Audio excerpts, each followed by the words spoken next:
Hello students, welcome to aspirant zone where you gain the as.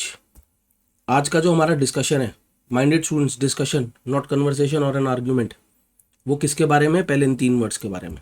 क्या क्या है वो words? Conversation, discussion and an argument. Simple सी बात है, जब दो लोग किसी चीज़ के बारे में बात करते हैं, they are having a conversation. जब वही बात गंभीरतापूर्वक हो, सीरियस मैनर में हो, वो बन जाता है एक डिस्कशन। और जब उसी डिस्कशन में हो जाते हैं मतभेद, व्हेन पीपल डिसअग्री, तो वो कहलाता है एक आर्ग्यूमेंट।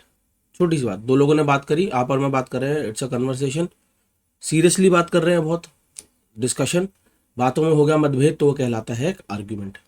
सेंटेंस देखते हैं। वी हैड अ कन्वर्सेशन या discussion about politics yesterday. Sentence में ये नहीं पता चल रहा है कि सीरियस मैनर में करा या नहीं करा, आप दोनों में से कुछ भी चुन सकते हैं। कल we had a conversation about politics, we had a discussion about politics, both are possible. But we had a conversation या discussion about politics yesterday, it got pretty serious। कल हमने बात करी पॉलिटिक्स के बारे में और बहुत गंभीरतापूर्वक बात करी। तो यहाँ पर स्टूडेंट्स मेरे को जो चुनना है वो चुनना है डिस्कशन। कन्वर्सेशन में सीरियसनेस, सिंसियरिटी नहीं होती। कन्वर्सेशन एक कैजुअल टॉक होती है, कैजुअल तरीके से बात करने को हम कन्वर्सेशन बोलते हैं। तो छोटी सी बात है, 3 वर्ड्स आपके तैयार हो गए। आगे बढ़ते हैं। इसमें थोड़ा सा ज़्यादा बात करनी पड़ेगी। 2 वर्ड्स है, कंटेन और इंक्लूड। बच्चे ऑफन गलत इस्तेमाल भी करते हैं और एग्जाम में पूछ भी लिया जाता है। तो पहले कंटेन से शुरू करते हैं। फॉर एग्जाम्पल, अगर मैं बोलता हूँ कि दिस बॉक्स कंटेन्स बुक्स, तो मैं बोलना चाह रहा हूँ कि इस बॉक्स के अंदर, टू हैव विद इन, इस बॉक्स के अंदर बुक्स है। The box comprises books, the box holds books. Box के अंदर बुक्स हैं, कंप्राइजेज बुक्स एंड होल्ड्स। इस तरीके से सोचो कंटेन को।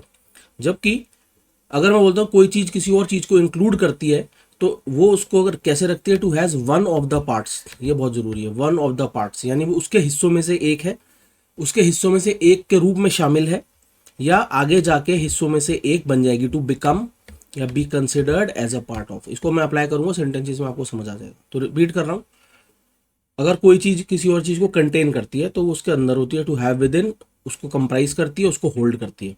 जबकि अगर कोई चीज़ किसी को इंक्लूड करती है तो वो चीज़ उसके अंदर शामिल है, उसके हिस्सों में से एक बन के, या आगे जाके उसके हिस्सों में से एक बन जाएगा। अप्लाई करते हैं।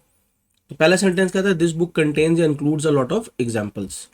अब इस book, the book contains a lot of examples, the book comprises a lot of examples, the book holds a lot of examples बोला जा सकता है। ऐसा भी हो सकता है कि ये जो the book includes a lot of examples, इसका मतलब ये होगा कि इस बुक में और भी चीज़ें हैं और एग्जाम्पल्स का भी एक अलग सेक्शन है, एग्जाम्पल्स भी इसमें शामिल हैं। तो जब शामिल है का सेंस होगा तो इंक्लूड्स। लेकिन जब बुक का मेन इंग्रेडिएंट, बुक का जो मेन हिस्सा है वो क्या है? एग्जाम्पल्स है, तो कंटेन्स। ऐसे ही दिस मैगजीन कंटेन्स या includes a section on beauty tips. Magazine है ही ब्यूटी टिप्स के बारे में, उसमें सारी जानकारी ब्यूटी टिप्स के बारे में, तो कंटेन्स। एक हिस्सा ब्यूटी टिप्स के बारे में शामिल है तो इंक्लूड्स। आंसर दोनों पॉसिबल है। The magazine contains a section on beauty tips, the magazine includes a section on beauty tips. ऐसे अब balance breakfast contains milk products. Balance breakfast होता ही वही है जिसमें कि मिल्क प्रोडक्ट्स हो, कंटेन्स। बैलेंस ब्रेकफास्ट वो होता है जिसमें मिल्क प्रोडक्ट्स का एक हिस्सा शामिल हो, एक पार्ट शामिल हो, तो इंक्लूड्स। दोनों आप यूज कर सकते हो।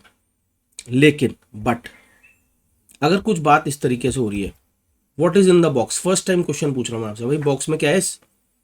तो आप मेरे को जब जवाब दोगे तो आप ये नहीं बोलोगे कि इस बॉक्स में एक हिस्सा किताबें शामिल है। आप उस बॉक्स का मेन इंग्रेडिएंट बताओगे कि मुख्यतः उसमें क्या है। तो आप बोलोगे the box contains books. Box में किताबें हैं, the box comprises books, the box holds books. आप उसका वन ऑफ द पार्ट्स नहीं बताओगे मुझे जब मैं उसके बारे में पहली बार पूछूंगा। सिमिलरली द प्राइस कंटेन्स या includes online classes as well. सारा जवाब इस एज वेल से मिल रहा है। एज वेल भी का सेंस दे रहा है कि प्राइस में ऑनलाइन क्लासेस भी शामिल है, यानी मैं उसका मेन कंपोनेंट की बात नहीं कर रहा हूँ, उसमें और क्या शामिल है, वन ऑफ द पार्ट्स क्या है। तो the price includes online classes as well. जब मैं बोलता हूँ योगर्ट कंटेन्स या includes very little fat, yogurt के बारे में आपको पहली बार जानकारी दे रहा हूँ, तो मैं योगर्ट का वन ऑफ द पार्ट्स नहीं बताऊंगा आपको कि उसका एक हिस्सा फैट भी होता है। मैं योगर्ट के मेन इंग्रेडिएंट्स बताऊंगा। तो मैं यहाँ पर इंक्लूड्स ना यूज करूंगा, बोलूंगा yogurt contains very little fat, yogurt holds very little fat, yogurt has very little fat. तो होल्ड्स, हैज, कंप्राइजेज का जहां पर सेंस आ रहा है आप कंटेन्स यूज करो, जहां पर शामिल होने का सेंस आ रहा है, वन ऑफ द पार्ट्स का सेंस आ रहा है, वहां पर इंक्लूड्स। यही सार निकल रहा है हमारे डिस्कशन का, कन्वर्सेशन का नहीं। Next the program has been extended, program को एक्सटेंड कर दिया गया। इट विल कंटेन या इंक्लूड सेवरल अदर प्रोग्राम्स, इसमें शामिल होंगे और भी कई programs. It will include several other programs. Next the book contains previous question, book का जो मुख्य कंपोनेंट है वो है previous year question. The book has previous question, the book holds previous year question, लेकिन अ सेक्शन ऑन कॉन्सेप्ट्स, एक section concepts में will be included सून, जल्द इसमें एक सेक्शन कॉन्सेप्ट्स पे भी इंक्लूड होगा। अब एक सेक्शन पहले से उसमें पूछा, एक सेक्शन और इंक्लूड होगा, शामिल होगा। और I worked hard to be included या कंटेन्ड इन द ग्रुप, तो मैंने मेहनत करी बनने के लिए क्या, इस ग्रुप का हिस्सा। तो यहाँ पर स्टूडेंट्स क्या है लागू हो रहा है, ये हमने पढ़ा था, to be considered as a part of, to become a part of. तो जब किसी चीज का हिस्सा बनने की बात हो रही है, हिस्से के रूप में शामिल होने की बात हो रही है, तो भी आप क्या यूज करेंगे, आप इंक्लूड यूज करेंगे। तो अगर आप देखें तो आखिरी 2-3 एग्जाम्पल यही तो है कि प्रोग्राम में जो है दूसरे कुछ और प्रोग्राम्स भी शामिल होंगे, उसका हिस्सा बनेंगे। बुक में कॉन्सेप्ट भी का सेक्शन भी आएगा, शामिल होगा। मैंने मेहनत करी इस ग्रुप में शामिल होने के लिए, इस ग्रुप का हिस्सा बनने के लिए। ठीक है, तो इस तरीके से इंक्लूड होगा। यही सोचना बस आपने, जो मैंने आपको डिस्कशन करा, इससे ही आपका कंटेन और इंक्लूड हो जाए। नेक्स्ट डिस्कशन फिर फिल इन द ब्लैंक्स में आ जाता है।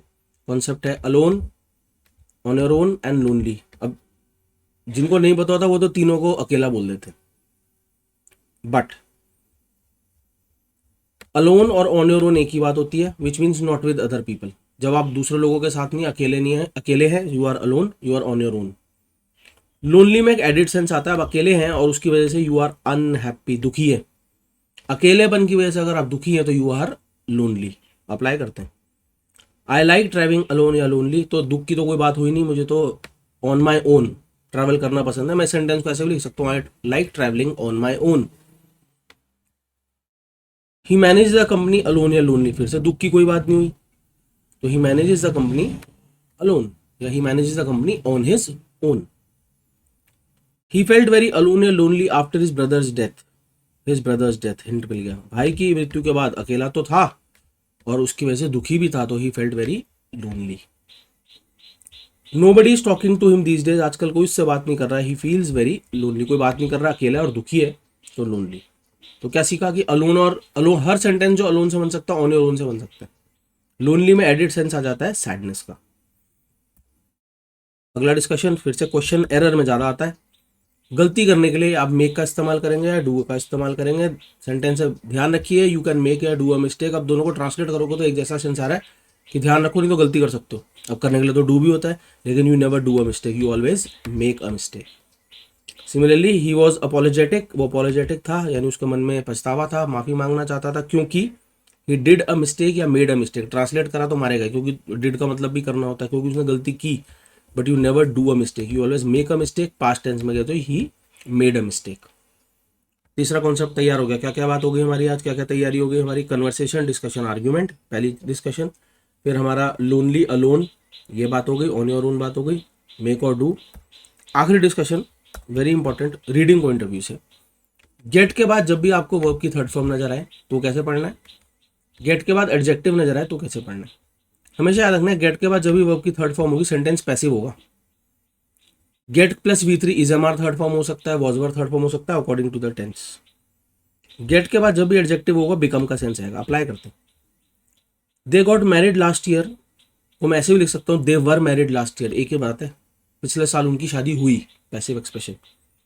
The car got damage in the accident को मैं लिख सकता हूँ, the car was damage in the accident, passive expression, गाड़ी एक्सीडेंट में क्षतिग्रस्त हुई। They got divorce last year को मैं लिख सकता हूँ, दे वर डाइवोर्स लास्ट ईयर, पिछले वर्ष उनका डाइवोर्स हुआ। तीनों के तीनों एक्सप्रेशन पैसिव एक्सप्रेशन है, तो वॉज वर थर्ड फॉर्म से भी लिख सकता था, गॉट के साथ थर्ड फॉर्म में भी लिख सकता था, प्रेजेंट होता तो is am are third form से भी लिख सकता था, और गेट के साथ वर्ब की थर्ड फॉर्म में भी लिख सकता हूँ। नेक्स्ट सेंटेंस है, he gets upset easily, get के साथ एडजेक्टिव तो मैं पढ़ूंगा, ही बिकम्स अपसेट इजीली, आसानी से अपसेट हो जाता है। डोंट गेट जेलस को मैं पढ़ूंगा, don't become jealous of your friends. He gets stressed को मैं पढ़ूंगा, he becomes stressed about trivial matters, बेकार की बातों को लेकर स्ट्रेस्ड हो जाता है। ठीक है स्टूडेंट्स, तो गेट को दो तरीके से पढ़ा हमने।